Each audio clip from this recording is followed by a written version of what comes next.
আসসালামু আলাইকুম সুপ্রিয় পঞ্চম শ্রেণীর শিক্ষার্থী, আশা করি তোমরা ভালো আছো। আমি মোহাম্মদ হুমায়ুন কবির অনলাইন ক্লাস থেকে তোমাদেরকে জানাই শুভেচ্ছা এবং অভিনন্দন। প্রিয় শিক্ষার্থী, আজকে আমি তোমাদেরকে ক্ষেত্রফল বিশিষ্ট যে সূত্রগুলো ছিল পরিমাপ 11 খ অনুশীলনী, সেখানে আয়তক্ষেত্রের ক্ষেত্রফল, সামুদ্রিক ক্ষেত্রের ক্ষেত্রফল এবং তাদের পরিসীমা, ত্রিভুজ ক্ষেত্রের ক্ষেত্রফল, তো এই সম্পর্কিত সূত্রগুলো আমরা শিখেছি। আজকে তোমাদেরকে আমি এই সম্পর্কিত ম্যাথ করে দেখাবো কিভাবে করতে হয়। আমি দুটো অঙ্ক লিখেছি, দেখো এখানে। একটা হচ্ছে একটি ত্রিভুজের ভূমি 5 সেন্টিমিটার, উচ্চতা 2 সেন্টিমিটার। ত্রিভুজটির ক্ষেত্রফল কত কত বর্গ সেন্টিমিটার বা কত অথবা কত বর্গ মিটার আসতে পারে। আরেকটা অঙ্ক লিখেছি একটি আয়তক্ষেত্রের দৈর্ঘ্য 8 সেন্টিমিটার ও প্রস্থ 5 সেন্টিমিটার, এর পরিসীমা ও ক্ষেত্রফল কত নির্ণয় করো। তো প্রিয় শিক্ষার্থী, তো এসো আমরা প্রথমে 1 নম্বর অঙ্কটা সলভ করি। আমরা ত্রিভুজ ক্ষেত্রের ক্ষেত্রফলের সূত্র শিখেছি হচ্ছে ভূমি গুণন উচ্চতা ভাগ 2। এটা যেহেতু আমরা জানি, তাহলে এখানে ভূমি এবং উচ্চতা দেয়া আছে। তাহলে প্রথমে আমাদের এটা লিখতে হবে যে দেওয়া আছে কি,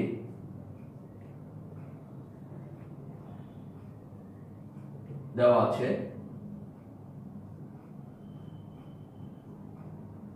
ত্রিভুজের ভূমি 5 সেন্টিমিটার এবং ত্রিভুজের উচ্চতা 2 সেন্টিমিটার। কেমন? তো এইটা এখন আমরা জানি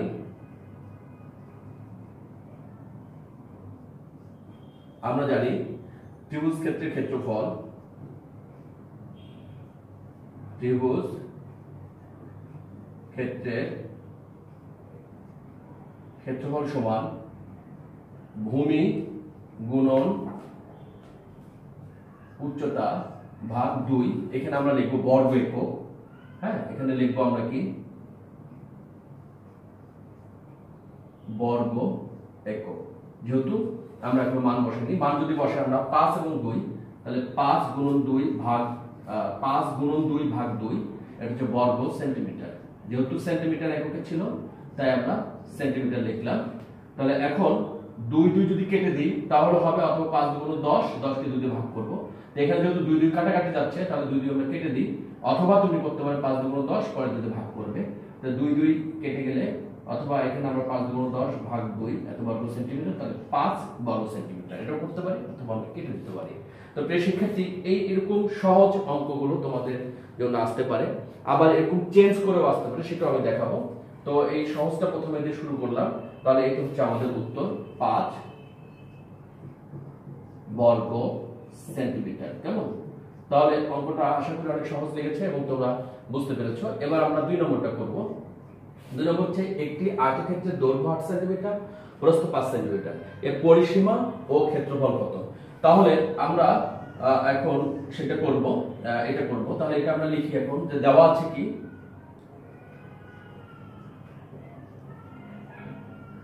দেওয়া আছে আয়তক্ষেত্রের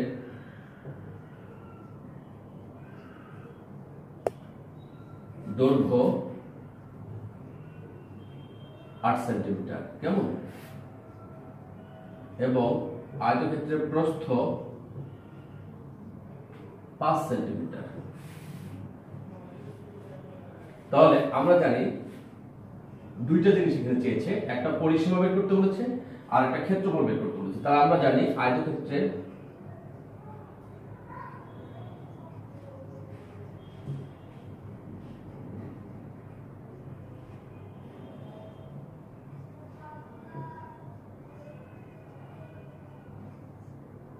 পরিসীমা 2 ইনটু দৈর্ঘ্য যোগ প্রস্থ, 2 ইনটু দৈর্ঘ্য যোগ প্রস্থ, এত কি একক। তাহলে 2 ইনটু দৈর্ঘ্য কত, এখানে দৈর্ঘ্য হচ্ছে 8 আর প্রস্থ কত হচ্ছে 5। এখানে ইনটু চিহ্ন দিতেও পারো, নাও পারো। প্রস্থ হচ্ছে 5, তাহলে এত কি সেন্টিমিটার। তাহলে 2 গুণন 8 আর 5 যোগ করলে 13 সেন্টিমিটার, তাহলে 26 সেন্টিমিটার। এটা হচ্ছে আমাদের পরিসীমা বের করতে বলছে, সেই পরিসীমা কত 26 সেন্টিমিটার। দেখো প্রিয় শিক্ষার্থী, কত সহজ জিনিস, আমরা খুব সহজে এটা করে ফেলতে পারলাম। এখন আমাদের ক্ষেত্রফল বের করতে বলেছে, তো আমরা ক্ষেত্রফল বের করব। এই পাশে আমরা ক্ষেত্রফলটা করি।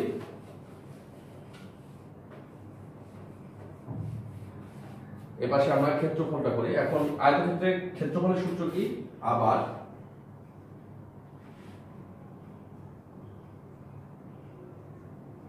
আমরা জানি আয়তক্ষেত্রের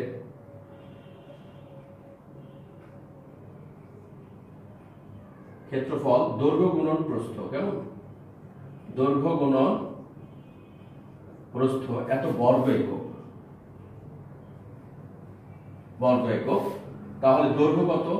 8, প্রস্থ 5, এত বর্গ সেন্টিমিটার। তাহলে এখন যদি আমরা এটাকে গুণ করি তাহলে 40 বর্গ সেন্টিমিটার। তাহলে এখানে উত্তর প্রিয় শিক্ষার্থী 40 বর্গ সেন্টিমিটার। কেমন? তাহলে খুবই সহজ অঙ্কগুলো, আমরা খুব সহজে অঙ্কগুলো করতে পেরেছি। একটা পরিসীমা বের করেছি এবং ক্ষেত্রফল বের করেছি। যদি সূত্রটা তুমি মনে রাখতে পারো তাহলে তোমাদের অঙ্ক হয়ে যাবে। তাহলে এই নিয়মে আমরা আরো অঙ্ক কিভাবে আসতে পারে সেটা দেখবো এখন। হ্যাঁ প্রিয় শিক্ষার্থী, দেখো আমরা ইতিপূর্বে যে দুটো অঙ্ক করলাম, এই অঙ্কটা ঠিক ওইভাবে না এসে এইভাবে আসতে পারে। একটা ত্রিভুজ ক্ষেত্রের ক্ষেত্রফল 20 বর্গ সেন্টিমিটার, উচ্চতা 5 সেন্টিমিটার, ত্রিভুজটির ভূমি কত?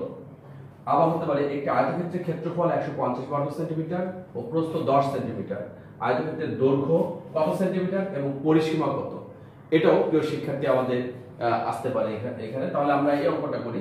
কি কি দেওয়া আছে? এখন ত্রিভুজ ক্ষেত্রের ক্ষেত্রফল দেওয়া আছে 20 বর্গ সেন্টিমিটার, আর দেওয়া আছে উচ্চতা দেওয়া আছে। তাহলে সেখান থেকে আমাদের ভূমি বের করতে হবে। তাহলে আমরা লিখব দেওয়া আছে, দেওয়া আছে ত্রিভুজ ক্ষেত্রের ক্ষেত্রফল 20 বর্গ সেন্টিমিটার এবং ত্রিভুজের উচ্চতা 5 সেন্টিমিটার। তাহলে আমরা জানি কি? আমরা জানি ত্রিভুজ ক্ষেত্রের ক্ষেত্রফল, ত্রিভুজ ক্ষেত্রের ক্ষেত্রফল সমান হচ্ছে ভূমি গুণন উচ্চতা ভাগ 2। তাহলে এখান থেকে যদি আমরা এখন এটা আর এটা আড়াআড়ি গুণ করি তাহলে আমাদের বের করতে বলেছে কি? ভূমি। তাহলে ভূমি সমান কি হবে? ভূমি সমান হচ্ছে এই ক্ষেত্রফল গুণন 2, ক্ষেত্রফল গুণন 2 ভাগ উচ্চতা। তাহলে এখানে যদি আমরা এখন মান বসাই তাহলে প্রিয় শিক্ষার্থী আমাদের অঙ্কটা হয়ে যাবে। ক্ষেত্রফল কত আছে এখানে? তাহলে ভূমির উচ্চতা হচ্ছে ক্ষেত্রফল গুণন 2 ভাগ উচ্চতা। আবার যদি আমরা উচ্চতা সমান লিখি তাহলে লিখব ক্ষেত্রফল গুণন 2 ভাগ ভূমি। ভূমি বের করলে উচ্চতা দিয়ে ভাগ করতে হবে, আর উচ্চতা বের করলে ভূমি দিয়ে ভাগ করতে হবে। অর্থাৎ ক্ষেত্রফলের সাথে 2 গুণ করে যদি তুমি ভূমি বের করতে চাও তাহলে উচ্চতা দিয়ে ভাগ করবে। আবার যদি ক্ষেত্রফলের সাথে 2 গুণ করে যদি তুমি উচ্চতা বের করতে চাও তাহলে ভূমি দিয়ে ভাগ করবে। তাহলে ক্ষেত্রফল কত এখানে? 20, আর এখানে 2। উচ্চতা কত? উচ্চতা 5। তাহলে এখন আমরা যদি এটা কাটি 4 দুগুণ 8 এত সেন্টিমিটার। এটা সেন্টিমিটার। কেমন? এত সেন্টিমিটার। তাহলে উত্তর হলো কত? 8 সেন্টিমিটার। তো এরপরে দেখি আমরা এই অঙ্কটা করব। একটি আয়তক্ষেত্রের ক্ষেত্রফল 150 বর্গ সেন্টিমিটার ও প্রস্থ 10 সেন্টিমিটার, আয়তক্ষেত্রের দৈর্ঘ্য কত সেন্টিমিটার এবং পরিসীমা কত? তো প্রিয় শিক্ষার্থী, প্রথমে আমাদের দৈর্ঘ্যটা ফাইন্ড আউট করতে হবে, কারণ পরিসীমা বের করতে গেলে দৈর্ঘ্য ছাড়া আমরা পরিসীমা বের করতে পারবো না, কারণ পরিসীমার সূত্র হচ্ছে 2 * দৈর্ঘ্য যোগ প্রস্থ। তাই আমরা প্রথমে এই ক্ষেত্রফল এবং প্রস্থ দেয়া আছে সেখান থেকে আমরা আয়তক্ষেত্রের দৈর্ঘ্যটা বের করব। তাহলে দেওয়া আছে কি? দেওয়া আছে আয়ত ক্ষেত্রের ক্ষেত্রফল 150 বর্গ সেন্টিমিটার। কেমন? 150 বর্গ সেন্টিমিটার এবং আয়তক্ষেত্রের প্রস্থ 10 সেন্টিমিটার। তাহলে এখন আমরা সূত্র জানি আয়তক্ষেত্রের ক্ষেত্রফল হচ্ছে দৈর্ঘ্য গুণন প্রস্থ। তো এখানে যদি ক্ষেত্রফল দেওয়া আছে, ক্ষেত্রফলকে প্রস্থ দ্বারা যদি ভাগ করি তাহলে কিন্তু আমাদের দৈর্ঘ্যটা বের হয়ে যাবে। তাহলে আমরা লিখব, আমরা জানি আয়তক্ষেত্রের দৈর্ঘ্য সমান কি, আয়তক্ষেত্রের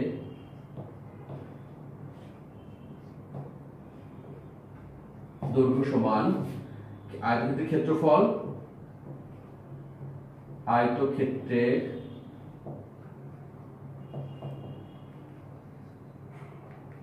ক্ষেত্রফল ভাগ কত, প্রস্থ, তাই না? আর যখন এটা হবে তখন একক, যখন আমরা মান বসাবো না তখন পর্যন্ত একক লিখবো। এখন যদি আমরা মান বসাই, এখানে 150 ভাগ 10 এত সেন্টিমিটার, যেহেতু বর্গ সেন্টিমিটার আর সেন্টিমিটার, তাহলে সেন্টিমিটার গুণন সেন্টিমিটার হচ্ছে বর্গ সেন্টিমিটার, তাহলে সেন্টিমিটার সেন্টিমিটার কাটা গেলে তখন কি হবে, সেন্টিমিটার হবে। তাহলে এটা যদি ভাগ করি আমরা হবে 15 বর্গ সেন্টিমিটার। কেমন? তাহলে আমরা দৈর্ঘ্যটা পেয়ে গেলাম কত, 15 সেন্টিমিটার। এটা হচ্ছে আয়তক্ষেত্রের দৈর্ঘ্য। এখন এই দৈর্ঘ্যটা দিয়ে, এই দৈর্ঘ্য আর এই প্রস্থ দিয়ে আমরা আয়তক্ষেত্রের পরিসীমা নির্ণয় করতে পারবো। তাহলে আমরা লিখি যে দেওয়া আছে আয়তক্ষেত্রের প্রস্থ এত, এটা যদি উদ্দীপক আকারে এইটুকু যদি উদ্দীপক থাকে, এইটুকু উদ্দীপক হয়, এটা ক হতে পারে, এটা খ হতে পারে, সেক্ষেত্রে আমরা কিন্তু অঙ্কটা করতে পারবো। তাহলে এখন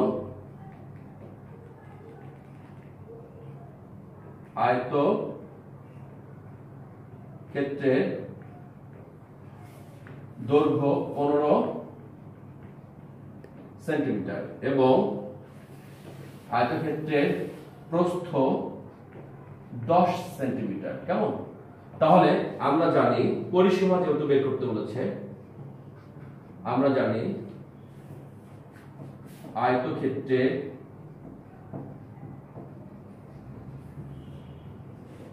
পরিসীমা 2 ইন্টু দৈর্ঘ্য যোগ প্রস্থ। কেমন? দৈর্ঘ্য যোগ প্রস্থ এত একক। আমাদের এই পাশেটা দরকার নেই, আমরা এই পাশেটা মুছে দিই।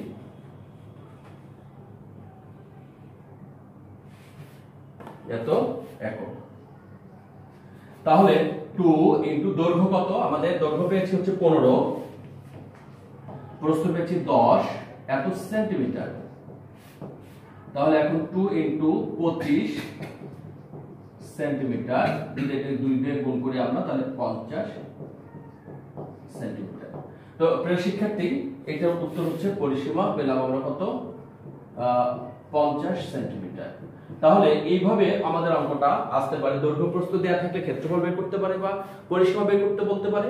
আর যদি ক্ষেত্রফল এবং প্রস্থ দেয়া থাকে তাহলে দৈর্ঘ্য চাইতে পারে, ক্ষেত্রফল এবং দৈর্ঘ্য দেওয়া থাকলে প্রস্থ চাইতে পারে। তাহলে আশা করি তোমরা বুঝতে পেরেছো, খুবই সহজ লেগেছে। আর সেই সাথে তোমাদের 11 ঘর 1 এর খালি ঘর শব্দটি সঠিক শব্দ বসাও এবং খালি ঘরে সেই সঠিক শব্দ বসিয়ে তোমরা করতে পারবে 1, 2 আশা করি। এবং সেই সাথে আমি যে অঙ্কগুলো দেখালাম, এই নিয়মের অঙ্ক হচ্ছে 3 নম্বর এবং 4 নম্বর, 5 নম্বর, 3, 4, 5 তোমার পাঠ্য বইয়ের অঙ্কের নিয়মে আমি কিছু অঙ্ক দেখিয়েছি। তোমরা এটা বাসায় প্র্যাকটিস করবে এবং হোমওয়ার্ক করবে, করে আমার গ্রুপে তোমরা পোস্ট করবে। কারণ 3, 4, 5 SW যদি তোমরা করো তাহলে SW করব হচ্ছে 11 খ এর 3, 4, 5, 1, 3, 4, 5 এবং 1 নম্বর। তাহলে এই 4টি অঙ্ক তোমরা করে গ্রুপে পোস্ট করবে। তো আজকে এই পর্যন্তই। ভালো থাকো, সুস্থ থাকো এবং নিরাপদ দূরত্ব বজায় রেখে চলাফেরা করবে। অবশ্যই বাবা মার কথা শুনবে এবং বেশি মোবাইল নিয়ে বসে থাকবে না। বেশিক্ষণ মোবাইল নিয়ে বসে থাকলে তোমার মেমোরি কিন্তু ক্ষতি হবে, তুমি একসময় কিন্তু অনেক ক্ষতিতে পড়ে যাবে। কারণ এই ডিভাইসগুলোর দিকে তুমি যত বেশি তাকাবে তত তোমার চোখের পাওয়ার নষ্ট হবে, তোমার মেমোরির স্মরণ শক্তি তত কমে যাবে। এই জন্য যেহেতু অনলাইন প্ল্যাটফর্মে আমরা ক্লাস নিচ্ছি ঠিক আছে, কিন্তু আসলে অনলাইন প্ল্যাটফর্মে যতক্ষণ পর্যন্ত তোমার ক্লাসটা চলবে তুমি ততক্ষণ পর্যন্তই দেখবে, এর বাইরে তুমি এই মোবাইলের সাথে তুমি কম থাকবে। আর অবশ্যই তোমার বাবা মার কথা শুনবে। লকডাউনে যেহেতু তুমি ঘরে বসে আছো, স্কুল বন্ধ, কারণ আমরা চাই না কমলমতি শিশুগুলো এই করোনা ভাইরাসে স্কুল খুলে, সরকার যেহেতু তোমাদেরকে বেশি গুরুত্ব দিচ্ছে বিধায় তোমাদেরকে সেফ রাখার জন্যই স্কুল বন্ধ রাখার সিদ্ধান্ত নিয়েছে। এই বন্ধ সময়ে তোমরা একটা রুটিন ওয়াইজ পড়াশোনা করো এবং রুটিন ওয়াইজ চলাফেরা করো, আর 5 ওয়াক্ত নামাজ পড়বে, ভালো থাকবে, সুস্থ থাকবে, এবং অবশ্যই যদি বাইরে যেতেই হয় মাস্ক এবং গ্লোভস পরিধান করে বাইরে বের হবে, জনসমাগম এড়িয়ে চলার চেষ্টা করবে। তো সবাইকে ধন্যবাদ জানিয়ে আজকের ক্লাস এখানে শেষ করছি। আসসালামু আলাইকুম।